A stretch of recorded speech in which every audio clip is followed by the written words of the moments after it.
Hi, இப்போ நம்ம பார்க்க போகிற ரெசிபி முட்டை பீன்ஸ் பொரியல். தேவையான பொருட்கள்: பீன்ஸ் கட் பண்ணி எடுத்து வச்சுக்கிறோம், ஒரு பெரிய வெங்காயம் கட் பண்ணி எடுத்து வச்சுக்கிறோம், கொஞ்சம் கருவேப்பிலை, கொத்தமல்லி தழை, 2 காஞ்ச மிளகாய் எடுத்து கட் பண்ணி வச்சுக்கிறோம்.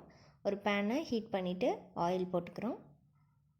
இப்போ கட் பண்ணி வச்சுருக்க ஆனியனை வதக்கிக்கிறோம் எண்ணெயில் ஆட் பண்ணி. தேவையான அளவு உப்பு, காஞ்ச மிளகாய், கருவேப்பிலை சேர்த்து இப்போ வதக்கிக்கிறோம். வெங்காயம் கொஞ்சம் வதங்கினா போதும், ரொம்ப ப்ரௌன் கலர்லாம் வர தேவை கிடையாது. இப்போ கட் பண்ணி வச்சுருக்க பீன்ஸ் ஆட் பண்ணிக்கிறோம்.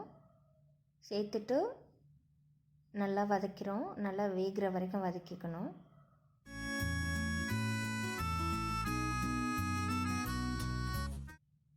பீன்ஸ் நல்லா வெந்துடுச்சு. இப்போ முட்டையை ஆட் பண்ணிக்கலாம். ஒரு 3 முட்டையை உடச்சி ஊற்றிக்கிறோம். நல்லா பீன்ஸில் மிக்ஸ் ஆகிற மாதிரி நல்லா மிக்ஸ் பண்ணி விட்டுக்கிறோம்.